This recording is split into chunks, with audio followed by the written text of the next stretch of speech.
I had one final shot at making the World Championships. Needed about 120 points, top 128. Would have probably put me in the field for an invitation from North America to the World Championships, but I failed.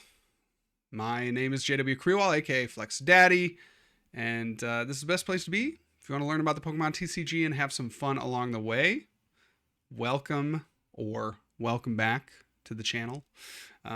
Just wanted to get some of my thoughts in video form from the weekend. I'm going to be doing a bigger kind of season retrospective a little bit later on in the week, but this is the Sunday. I just got back from NAIC where I had a pretty disappointing performance.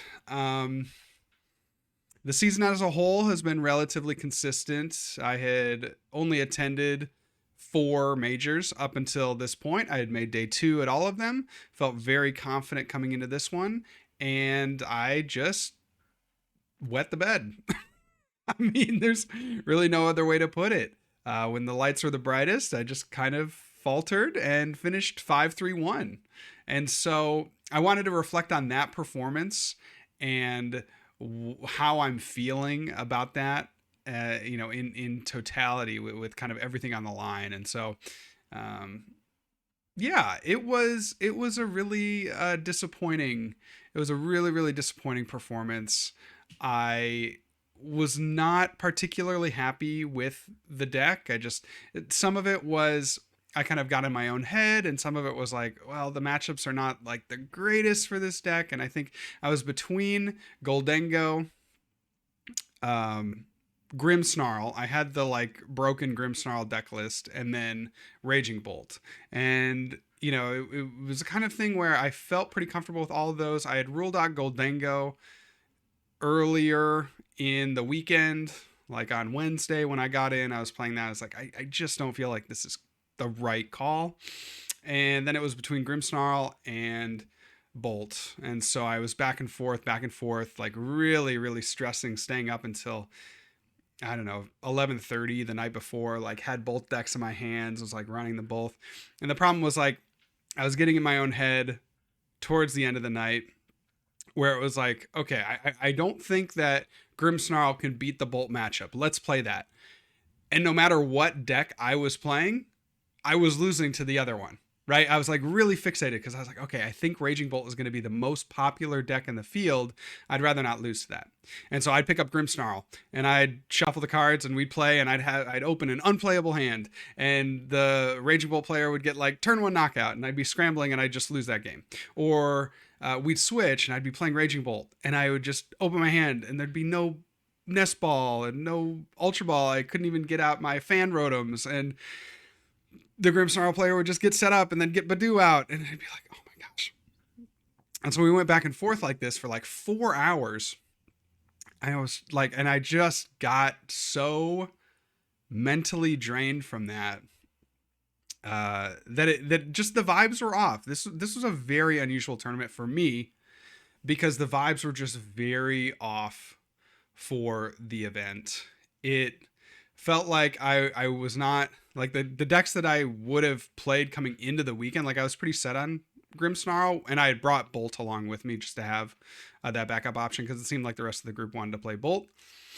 But it got down to crunch time, and I said, okay, what would I feel more confident losing with, right? And I said, well, I think Raging Bolt is the more consistent deck in theory, so I'm going to go with that one and see if I can't, make a deep run. Now, granted, I hadn't played much Raging Bolt up to this point, and I think that fed into a little bit of the concern for me. The Raging Bolt is an easier deck to play, absolutely, but to play it at the level that I wanted to play it at, I like wasn't able to get there in the time. And I think looking back, that's what I'm. I don't think I would regret it because I do feel like it was a fine call for the event. Like it was a very above average call. I don't think it was as good as Grimmsnarl. Obviously, Gardevoir had some very strong showings. Eevee Box was good as well. but I felt like it was, adequate enough. And it just, the optimizations that you can make with the deck in terms of like knowing the prizes and the routing, like, yes, it is a slightly easier deck to kind of pick up and play. And it does just have that, knock out whatever's in front of you mentality that tends to lend itself toward newer players or less experienced players. But there is a lot of optimization. Like I just can't tell you how much I was like overthinking things during the course of the tournament. It's not to say I made any terrible misplays. There were a few that I can look back on and say like, yeah, that was not optimal.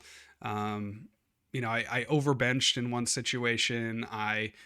Like I'm sure I needed to Jewel Seeker a little bit more aggressively. Like I saved a Jewel Seeker Noctowl in my hand, and then it got Iono to the bottom. Like there were little kind of optimizations that I probably could have made, and that I know I could have made.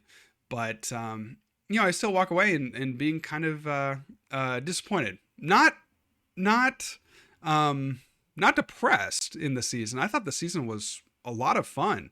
I got to go to Europe, obviously NAIC and a few other regionals in between, but, you work hard for a goal and sometimes you don't hit that goal. Right. And I have a lot of experience with that, and I'm sure you do too. And you have hopes and you have, things that you want to accomplish. And sometimes that door isn't open to you.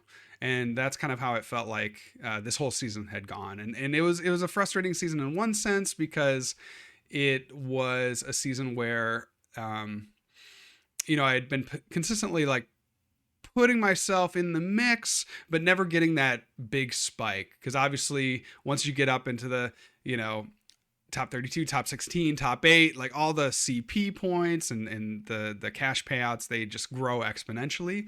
And I was never able to get that big spike that I needed in this season. And I'll probably wind up about, I don't know, 50 points short. And that's also due in part to not maxing out my locals, because I basically went to the bare minimum number of locals that I could. So yeah, we'll talk a little bit more about that later. But how to deal with the disappointment. This is the first time in 3 years that I haven't gotten a Worlds invite. And so, there's not necessarily that expectation because I think this year was much harder. And in my life, just personally, I have, just more responsibilities. Right. And so for me to get an invite this year, like if you kind of set out at the beginning of the year and said like, oh, would I get an invite or not, given all the time constraints that I have, given all the other factors, and the fact that I was going to basically the bare minimum amount of tournaments, both at a regional and IC level and at a local level, it was going to be a long shot to make Worlds again without like a spike in finish. So to come reasonably close, it's just kind of a bummer. It's like, okay, I did what I could, and it just didn't pan out this year. So yeah, disappointed. Not overly sad. I don't know. It's kind of a weird feeling, because on the one hand, again, it's like I had a very consistent season. On the other hand, I didn't reach the ultimate goal. So where does that leave me? Right. Disappointed, not really depressed. Just, yeah, I thought I'd have a better given what kind of had happened up until NAIC. And it's just so tough that like the biggest tournament is so late in the game. But I was just I had it all riding on NAIC and on a top, probably a top 128 finish, maybe a top 256. I don't know where everything's going to shake out at the end of the day, but needed one of those, day 2 finishes, and just couldn't quite get there. So yeah, not the first time this has happened to me, both in a kind of Pokemon setting and in a personal professional setting. I missed my Worlds invite one year by 3 points, and that was after I had a double bye at the national championship. So it'd be like NAIC having a double bye. And then I just completely flamed out after that. All I needed was, I think, just a day 2. in that tournament, and I just completely bombed it. And so that was miserable, certainly. And then I've also been unemployed, right? I've been fired from jobs before. I mean, not for my performance. I've been let go. I don't know, whatever the correct terminology is. I've been let go from different jobs that I thought, really could be a future for me, right? I had a hope in that, and ultimately it didn't pan out. So I think like from my individual perspective, right, my faith perspective, it's like I know that my hope is not in the material things of the world, my accomplishments, my what I'm able to do, what I'm able to earn, how I'm able to make other people feel. Like my hope is in my Savior Jesus. And for me personally, that is like, I think, what is driving me away from just being very, very depressed, right? Because I think there are a lot of players that put all this stock and effort into an invite or into their performance throughout the season. And then when that just doesn't happen, that can be crippling, right? They spend all this money, they spend all this time, all this effort, and it doesn't pan out. Like, yeah, that's me. But ultimately, like, my hope is in something different, right? My hope is not in the material things. Still disappointing, but that is just kind of where we're at.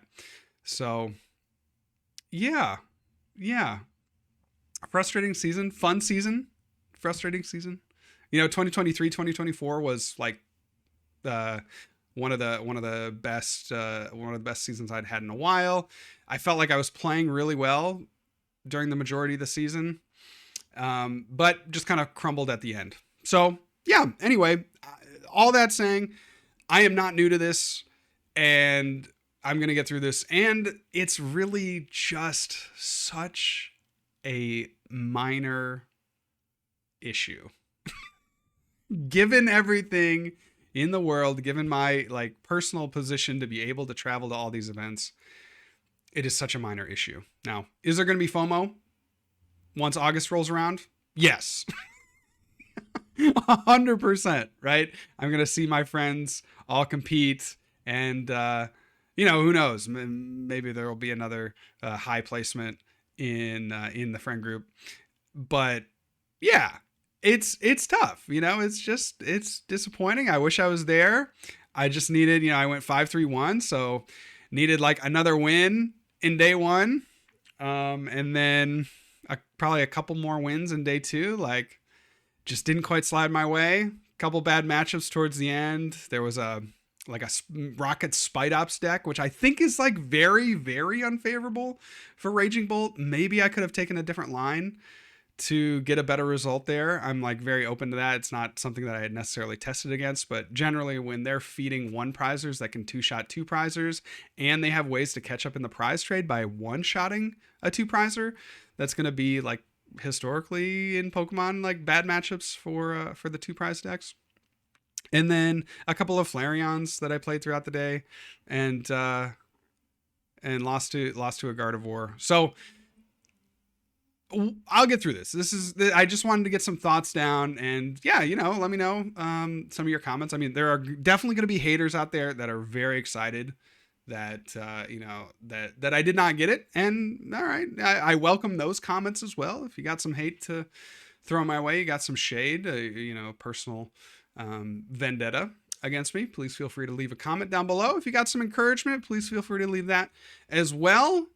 Just some thoughts. So, we go next. I don't know. I'll have to sit down with my wife and see how the next year is looking for us. See what it means for me to compete.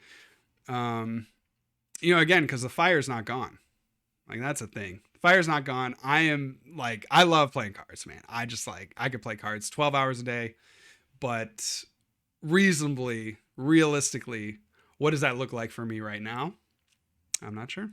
I have to have some discussions on that. So if you made it to the end of this video, thank you so much for watching. God bless. If I don't see you soon, I'll see you later. And remember, good luck, and also have fun.